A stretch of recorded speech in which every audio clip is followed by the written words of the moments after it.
এত অল্পে হাত ঘোটালে হবে? আরো খান কতক লুচি আর মাংস দিয়ে যা। হারুবাবুর পা যে একদম খালি হয়ে গেল। আরে না না, আর দিলে খেতে পারবো না, অনেক খাওয়া হয়ে গেছে। রান্না বান্না সব ঠিকঠাক আছে তো? একদম দারুণ রান্না হয়েছে। পাচক মশাই কে? আমাদের জগা রান্না করেছে। আমাদের তো আর তেমন সাধ্য নাই বাইরে থেকে বড় রাঁধুনি আনবো, তাই আমাদের গ্রামের জগা ঠাকুরকে দিয়েই রান্না করিয়েছি। আরে জগার থেকে আবার বাইরের পূজারি কি এমন ভালো রান্না করবে?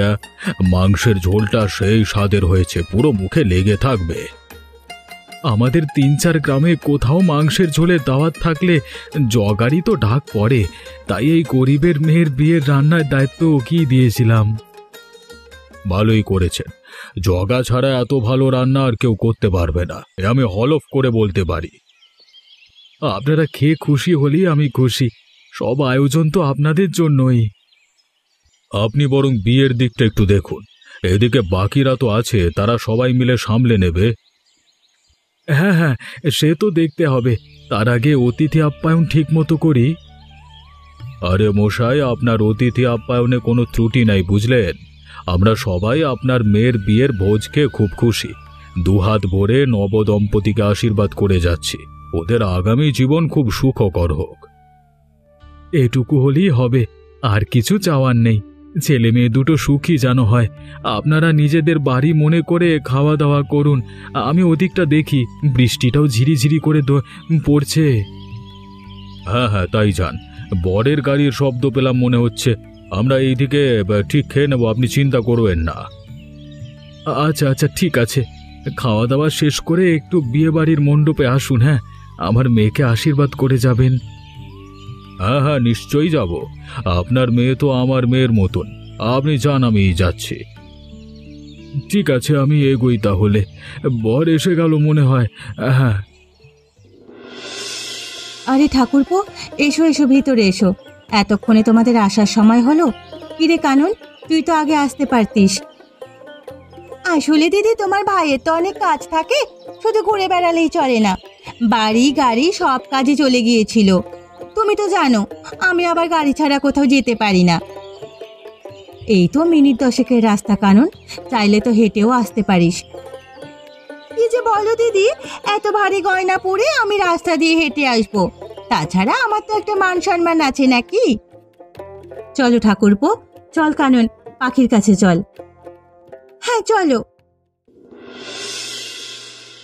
এসো এসো কাকিমা, ভেতরে এসো। হ্যাঁ হ্যাঁ, আসছি। যা ঘরদোরের অবস্থা তোদের। আমরা তো গরিব মানুষ কাকি, যতটুকু আছে ততটুকু নিয়ে খুশি। থাক থাক, আর বেশি জ্ঞানের কথা বলতে হবে না। এই নেকলেসটা নে, এটা তোর কাকা তোর জন্য এনেছে। এত দামি নেকলেস আমার জন্য? আমাদের টাকা পয়সার অভাব আছে নাকি? ওরকম নেকলেস আমরা অনেক বানাতে পারি। সে হয়তো বানাতে পারো, আমার কাছে এটা অনেক দামি, এটা আমি নিতে পারবো না। কেন নিতে পারবি না কেন? এমন নেকলেস তো মনে হয় কখনো চোখেও দেখিসনি। আমার বাবার যেটুকু আছে সেটুকু দিয়েই আমায় সাজিয়ে দিয়েছে, আর আমি তাতেই খুশি। তোমাদের ওই নেকলেস আমি নিতে পারবো না। কেন নিতে পারবি না সেটা তো বল। এমন একটা দামি নেকলেস দেখলে তো তোর শ্বশুর বাড়ির লোকজন খুশি হবে, তোর বাবা তো আর কখনো দিতে পারবে না। তুমি আমাকে এমনি দুহাত ভরে আশীর্বাদ করো কাকি। যদি তুমি আমার হাতে 1 টাকা দিয়ে আশীর্বাদ করো, তাতেও আমি খুশি। অহংকার মেশানো এই উপহার আমি নিতে পারবো না। বুঝেছি, বাপ মেয়ের তো একই রকমের জেদ, এই জন্যই জীবনে কখনো এগোতে পারলি না। বেশ ঠিক আছে, এটা আমি ঘুরিয়ে নিয়ে যাচ্ছি। হ্যাঁ কাকি, নিয়ে যাও। তুমি আর কাকা যেদিন নিজেকে অহংকার ছেড়ে আমাদের কাকা কাকি হয়ে আমাকে আশীর্বাদ করবে, সেদিন তোমাদের বাড়িতে আমি আর আমার স্বামী ঝোল মাংসের দাওয়াত খেয়ে আসবো। এটাই হবে আমার বিয়ে সেরা উপহার। অপেক্ষায় রইলাম। বেশ, তুই যখন বলছিস সেটা আমি ঘুরিয়ে নিয়ে যাচ্ছি। কাজটা তুই মোটেও ভালো করলি না। আমি তো বলছি কাকি, তোমার দেওয়া একটা সুতো আমার কাছে গুরুত্বপূর্ণ, কিন্তু তা যেন অহংকার জড়ানো না হয়। দেখি তোর কাকা কোথায়, আমরা বাড়ি ফিরবো। এখনই ফিরে যাবে কাকি? খাওয়া দাওয়া তো করে নাও, তারপর যেও। আমার খাওয়া দাওয়া করার কোনো ইচ্ছে নেই। এই তো খাওয়াচ্ছিরি, আগে তোর কাকা কোথায় দেখি। কে কোথায় আছিস? তাড়াতাড়ি আমার ভাইকে খাবার দে, একদম গুছিয়ে সাজিয়ে দিস। দাদা, তুমি যদি আর একটু চেষ্টা করতে না, তাহলে আজকে পাখির বিয়েটা আরো ধুমধাম করে দিতে পারতে। এই আমাকেই দেখো না, কি সুন্দর ব্যবসা করে লাখপতি হয়ে গেছি। দেখ ভাই, আমার এত বড় লোক হওয়ার ইচ্ছে নেই। সারা জীবন ছাত্র পড়িয়ে যা পেয়েছি তাই অনেক, এর চেয়ে বেশি আর কিছু চাই না। সারা জীবন সততার জ্ঞানের কথা বলতে বলতে তুমি জীবন কাটিয়ে দিলে, বাইরে পৃথিবীটা দেখলে না। আমার আর বাইরের পৃথিবী দেখে কি কাজ ভাই, আমার তো এখানে শান্তি। তুই আর কথা না বলে খাওয়া শুরু কর, আমি নিজে দাঁড়িয়ে থেকে তোকে খাইয়ে যাই। কি কি খাবার আছে দেখি? কিছু আয়োজন করতে পারিনি ভাই, সামান্য কিছু। সবাই বলছে রান্না নাকি খুব ভালো হয়েছে, বিশেষ করে মাংসের ঝোল আর পোলাওটা নাকি খুব সুন্দর হয়েছে। সবাই যখন বলছে তখন আমি না হয় প্রথমে মাংসটাকেই খেয়ে দেখি। হ্যাঁ হ্যাঁ ভাই, খা খা, বল তো খেয়ে কেমন হয়েছে। জি জি জি জি, ও জঘন্য রান্না। কে বলেছে এসব রান্না ভালো হয়েছে? বাজে রান্না আমি কখনো খাইনি। এত মাংসগুলো তো একদম সেদ্ধ হয়নি, আর পোলাও এর চাল তো একদম গলে যাচ্ছে। খুব বাজে রান্না, এরকম বাজে বিয়ে বাড়ির খাওয়া গোড়া খাইনি। কি বলছিস ভাই? সবাই বলছে এত ভালো, তুই বলছিস খারাপ? এদের মতিভ্রম হয়েছে, না হলে খেতে পারে না। আরে মাগনা খাবার পেয়েছে তো তাই আহাবাচা করছে। এসব কেউ কোনো ভালো বলতে পারে খেয়ে? না না ভাই, এলাকার সব বিশিষ্ট মানুষরাই এ কথা বলেছে, ওনারা সব উঁচু দরের লোক। তাহলে হয়তো ওনাদের রুচি নষ্ট হয়েছে, না হলে এমন বলতেন না। যাও দাদা, আমি উঠছি, ডেকে এনে এমন অপমান না করলেও পারতে। যত সব আমাকে ভুল ভাবছিস ভাই, আমার যতটুকু সামর্থ্য ছিল তার মধ্যে যা পেরেছি করেছি। ভবিষ্যতে আমাকে নেমন্তন্ন করবার আগে একটু ঠিকঠাক ভাবে আয়োজন করো দাদা। এত সস্তার খাওয়া আমি খাই না। তোমার বউকে নিয়ে আমি এখন বের হয়ে যাচ্ছি। দাঁড়া ভাই দাঁড়া, এমনটা করিস না ভাই, দাঁড়া। মায়ের খাওয়া হয়ে গেছে? মাকে তো দেখছি না। হ্যাঁ হ্যাঁ, মা খেয়ে বিশ্রাম নিচ্ছেন। আমি বললাম আমি যখন আছি আপনাকে আর বসে থাকতে হবে না। বাহ, বেশ গিন্নি গিন্নি হয়ে উঠেছ দেখছি। ভালো ভালো। আমি কি বাচ্চা মেয়ে নাকি? আমি সব কাজ করতে পারি, গিন্নি তো হবই। হ্যাঁ হ্যাঁ, সে তো অবশ্যই। তা বড় গিন্নি, আজকে কি রান্না করেছো শুনি? আজ করেছি ভাত, মাছের মাথা দিয়ে ডাল, পাট শাকের ভাজা আর মাংসের ঝোল। বাবাই তো বিশাল আয়োজন। তাহলে তো সত্যিই বলা যায় তুমি গিন্নি হয়ে উঠেছ। এত কিছু আয়োজন যখন একা হাতে সামলাতে পেরেছ, সংসারটাও নিশ্চয়ই সামলাতে পারবে। খাচ্ছি, খিদেও পেয়েছে খুব। তাহলে কথা না বলে খাওয়া শুরু করো। গিন্নি, তোমার হাতের রান্না তো অসাধারণ গো। পারলে তোমার হাতটা সোনা দিয়ে মুড়িয়ে দিতুম, কিন্তু সে ক্ষমতা তো আমার নেই। তাতে কি হয়েছে? সোনায় মোড়া হাতে নেই আমি তোমার জন্য রান্না করতে পারবো, তার থেকে আমার এই হাত ভালো। আমি তো শুনেছিলাম বিয়ের আগে নাকি তুমি এ গাছ থেকে ও গাছে লাফিয়ে বেড়াতে, তাহলে এত সব রান্না শিখলে কখন? কেন, আমি শুধু লাফিয়ে বেড়াতাম বুঝি? মায়ের হাতে হাতে সব কাজই করে দিতাম, তাই তো এত কাজ শিখতে পেরেছি। নমুনা তো আমি দেখতেই পাচ্ছি। নমুনা কি খারাপ? আমি কি খুব খারাপ কাজ করছি? একদমই না, তোমার মতো গিন্নি মানুষ কি আর ভুল কাজ করতে পারে? মজা করছো তুমি আমার সঙ্গে? তোমার সঙ্গে মজা করব আমার ঘাড়ে কটা মাথা?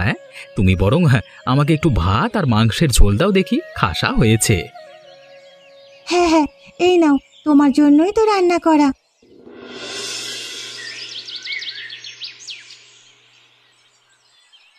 ব্যবহারটা দেখলে তুমি দাদা? সবার সঙ্গে একসঙ্গেই খেতে বসিয়ে দিয়েছিল আমাকে। শুধু তোমায় না হয় খেতে বসেছিল, আমার সঙ্গে কি কম খারাপ ব্যবহার করেছে? তোমার আবার কি হলো? কি করতে বাকি রেখেছে সেটা বলো।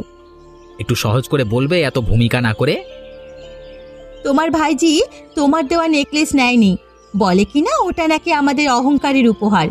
এইটুকু মেয়ে গুরুজনদের কিভাবে সম্মান দিতে হয় জানি না।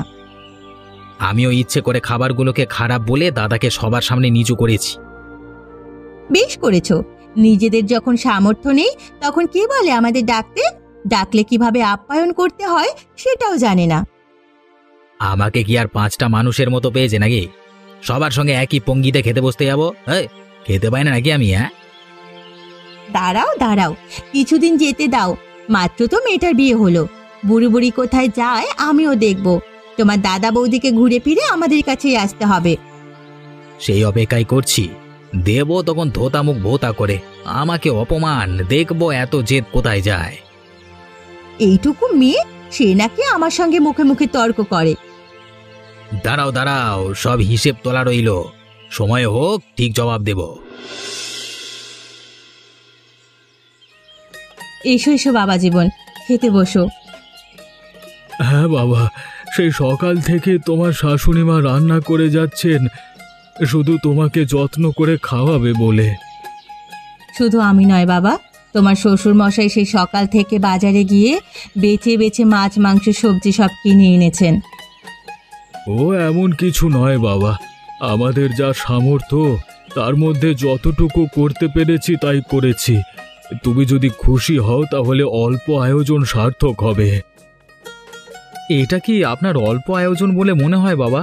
বিশাল আয়োজন, কত রকমের পদ করেছেন মা। কোথায় আর করতে পারলাম বাবা, তুমি আমাদের একমাত্র মেয়ের জামাই, স্বাদ হয় অনেক কিছু করার, কিন্তু উপায় কই বলো? আপনি যা করেছেন মা, এটা অনেক বেশি, আর কিছু চাই না। পাখি, তুমিও খেতে বসো। মা বাবা আপনারাও একসঙ্গে বসুন। তা কি কখনো হয় নাকি বাবা? তোমাকে না খাইয়ে আমরা কি খেতে পারি? তা বললে তো হবে না বাবা, আমাকে যদি বাড়ির ছেলেই ভাবেন, আমি যা বলছি সেটা করতে হবে। আপনারা না খেতে বসলে আমিও বসবো না। আমি বসে পড়লে তোমাকে কে পরিবেশন করবে বাবা? আপনি সব তরকারি মাঝে রাখুন, আমরা সবাই চামচ দিয়ে নিয়ে খেয়ে নেব। তোমার জামাই যখন এত করে বলছে তখন বসে পড়ো তো। মা আর দেরি করবেন না, কত খিদে পেয়েছে বলুন তো, কত দূর থেকে এসেছি। বসে পড়ুন, বসে পড়ুন। আর লজ্জা পেয়ে লাভ নেই গিন্নি, বসে পড়ো। জামাই তো আমাদের ছেলেই, লজ্জা পেয়ে কি লাভ?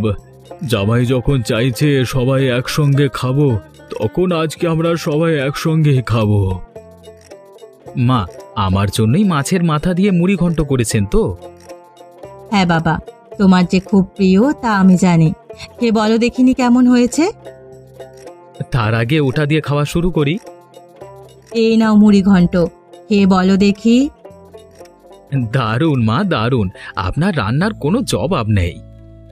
এই নাও বাবা মাছের কালিয়া, সব খেয়ে উঠতে হবে কিন্তু, না খাইয়ে ছাড়বো না। বেশ বেশ। আচ্ছা বাবা শোনো, আমার বোন মানে পাখির পিসি কালকে দুপুর বেলায় তাদের বাড়িতে তোমাদের মাংসের ঝোল ভাত খাওয়ার দাওয়াত দিয়েছে। আমাদেরও যেতে বলেছে বটে, আমার মনে হয় কালকে কাজ পড়ে যাবে। পাখি তোমাকে নিয়ে যাবে, বাড়ি বেশি দূরে নয়। যেও বাবা, অনেক আশা নিয়ে ডেকেছে। অবশ্যই যাব, যদি পাখি নিয়ে যায়। নিশ্চয়ই নিয়ে যাব। আকাশবাবু চললেন কোথায় এই ভর সন্ধেবেলায়? ব্যবসার কাজে যাচ্ছি। সেদিন আপনার ভাইজির বিয়েতে খেলাম, উফ কি দারুণ আয়োজন। খেয়েছেন খেয়েছেন, আমাকে এত শোনানোর কি আছে? আরে আপনাকে শোনাচ্ছি কোথায়, নিজের ভাইজি, আপনার তো নিজের ভাইজির বিয়ের ভোজ, এত ভালো হয়েছে না জানিয়ে পারলাম না। আচ্ছা হারুবাবু, ওই ভোজটাকে এত ভালো লাগলো। আপনি তো এই এলাকার গণ্যমান্য মানুষ, আপনি তো ঠিক ভুলটা বুঝতে পারবেন। কিসের ঠিক ভুল বলুন তো আকাশবাবু? ওটা কি আদবে ভালো রান্না হয়েছে? আমি তো কিছুই মুখে দিতে পারিনি। আপনারা সবাই মিলে বলছেন রান্না নাকি ভালো হয়েছে। কার কি দেখেছি তা তো আমি বলতে পারবো না, আমার তো খুব ভালোই লেগেছে। দিন দিন কি আপনার রুচি এত নিচে নেমে যাচ্ছে? এই খাবার আপনাদের ভালো লাগছে? আমাদের রুচি ঠিকই আছে আকাশবাবু, আপনি বরং আপনার মনটাকে পরিষ্কার করুন। টাকা আছে বলে সবকিছুকে নিচু চোখে দেখবেন না। আমাকে এভাবে অপমান করতে পারেন না। আপনি এই এলাকার সম্মানীয় ব্যক্তি বলে আপনি যে মানে যে কাউকে অপমান করবেন, এটা কিন্তু আমি মেনে নেব না। আপনি যদি অন্যকে অপমান করেন আপনাকেও তো অপমানিত হতে হবে, তাই না আকাশবাবু? আপনার সঙ্গে কথা বলাই বেকার, আমার কাজ পড়ে আছে, রাস্তা ছাড়ুন তো। আপনার সঙ্গে এত বকে আমার লাভ নেই। এত অহংকার ভালো নয় আকাশবাবু, বিপদে পড়বেন সেদিন বুঝবেন। সে আমার ব্যাপারে আমি বুঝে নেব, আপনাকে আর কোনো জ্ঞান দিতে হবে না। রাস্তা ছাড়ুন তো, যত সব জোটে আমার কপালে, যত সব।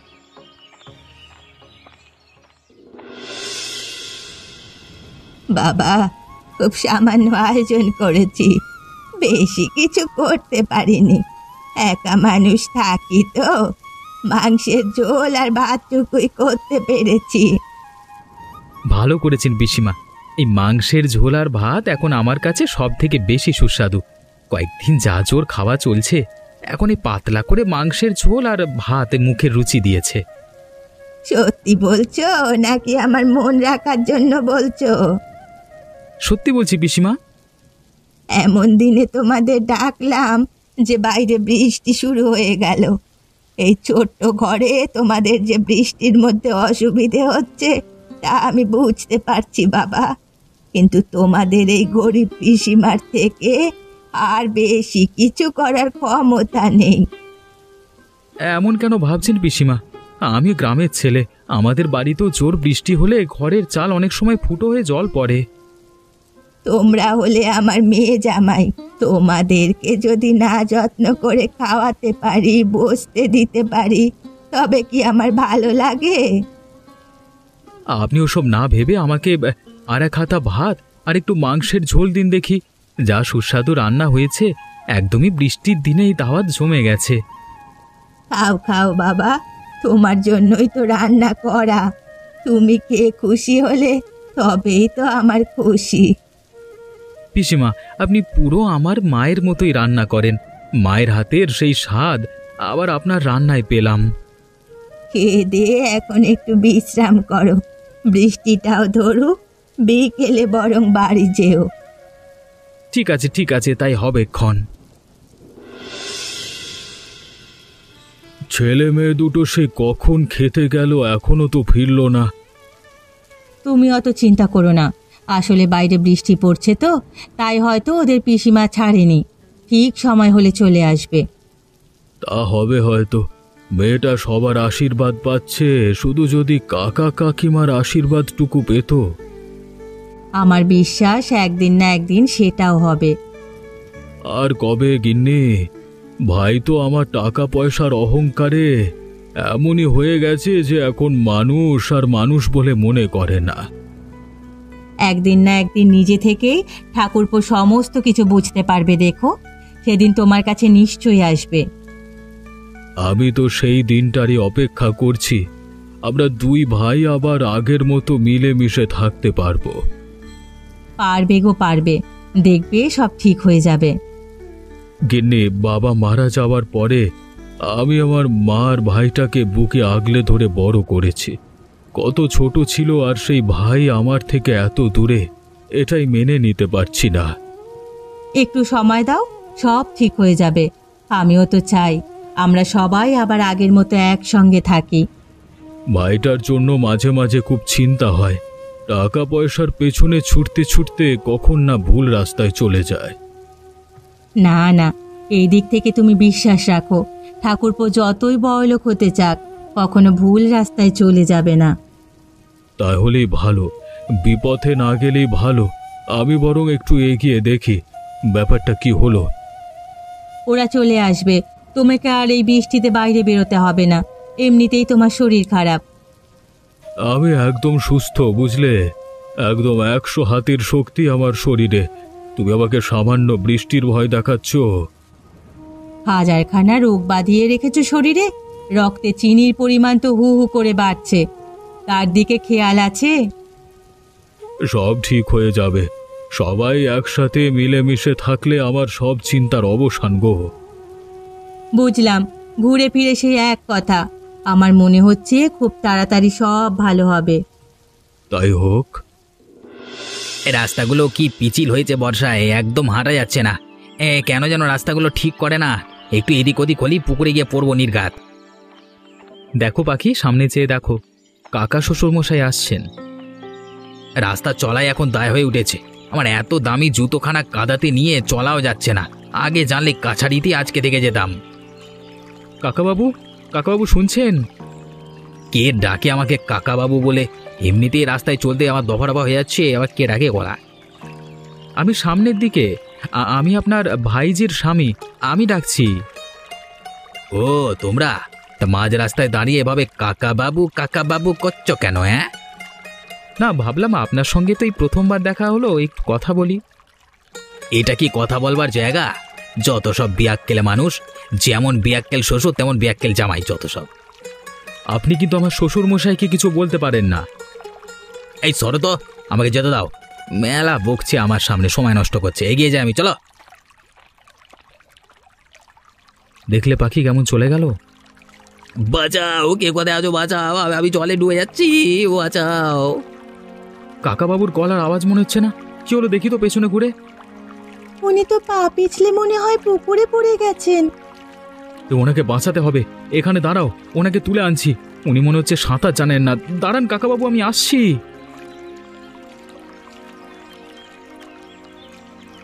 তুমি আমাকে বাঁচালে বাবা, না হলে বোধহয় ভরা পুকুরে আমার আজকে মৃত্যু ঘটতো। ছি ছি ছি ছি, ওসব কথা বলবেন না। এখন কেমন বোধ করছেন? এখন আমি ঠিক আছি বাবা, আমি বুঝতে পেরেছি মানুষের থেকে বড় কিছু হয় না। টাকা পয়সা থাকলেই সব হয়ে যায় না।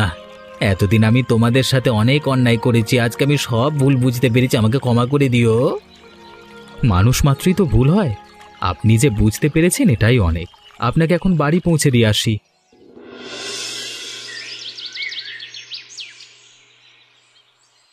আকাশ, বাড়িতে আছিস আকাশ?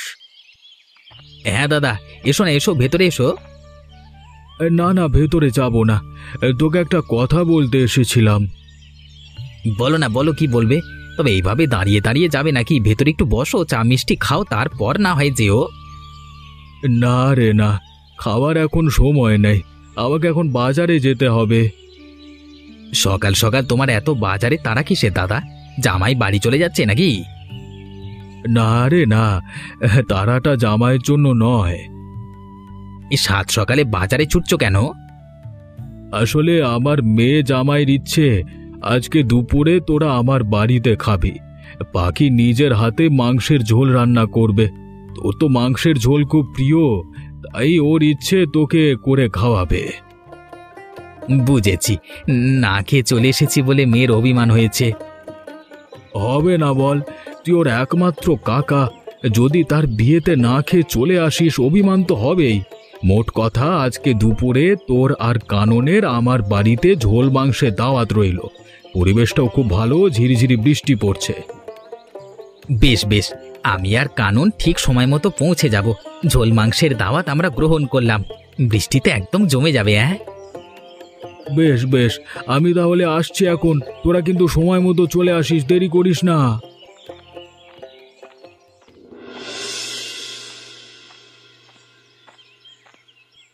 ওমা, তোমরা চলে এসেছো? বসো বসো, দাঁড়িয়ে থেকো না, সে কখন থেকে তোমাদের জন্য অপেক্ষা করছি। তোর কাকিমাই তো সেজে গুজে বের হতে গিয়ে দেরি করে ফেললো, আমি এখন কি করি বল দেখি। মোটেও না রে, তোর কাকাই কাজ থেকে ফিরতে দেরি করেছে। তার আগে তুই আমার কাছে আই দেখি, এটা ধর। আচ্ছা, হয়েছে হয়েছে, আর ঝগড়া করতে হবে না, এবার খেতে বসো দেখি। হ্যাঁ হ্যাঁ, বসছি। তোর হাতের ঝোল মাংস বলে কথা, একদম জমে যাবে। নাও, এবার বলো দেখি কেমন হয়েছে। মায়ের হাতের রান্না কথা মনে পড়ে গেল, একদম দারুণ হয়েছে। অনেকদিন পর এমন মাংসের ঝোল খেলাম, খুব ভালো হয়েছে। জামাই কোথায়? বাড়ির বাকিরাই বা কোথায়? হ্যাঁ, মা শরীরটা ভালো নেই, তাই জোর করে একটু শুইয়ে রেখে এলাম। খাওয়ার পরে দেখা করো। বাবা আর তোমার জামাই খুব জরুরি কাজ পড়ে যাওয়াতে একটু বেরিয়েছে, চলে আসবে। আচ্ছা আচ্ছা, তাই বল। ততক্ষণ থেকে কাউকেই যে চোখে পড়ছে না। বৌঠানের আবার কি হলো? বাতের ব্যথাটা খুব বাড়াবাড়ি হয়েছে, একটু বিশ্রাম নিতে বললাম। ভালোই করেছিস, তুই যে পাকা গিন্নি হয়ে উঠেছিস, আর কাউকেই লাগবে না। কি যে বলো না কাকা। হ্যাঁ রে মা, আমিও তোকে প্রাণ ভরে আশীর্বাদ করি। খুব ভালো থাক, সুখে থাক। তোর হাতের এই ঝোল মাংস যেন আমি শেষ বয়স পর্যন্ত খেতে পারি। তুমি এমনই থেকো কাকা, আর পাল্টে যেও না। না রে মা না, এবার থেকে আমরা সবাই মিলেমিশে একসাথেই থাকবো, আর তুই আমাকে মাংসের ঝোল রান্না করে খাওয়াবি। এমনই মজার মজার গল্প পেতে আমাদের চ্যানেলটিকে সাবস্ক্রাইব করতে ভুলবেন না।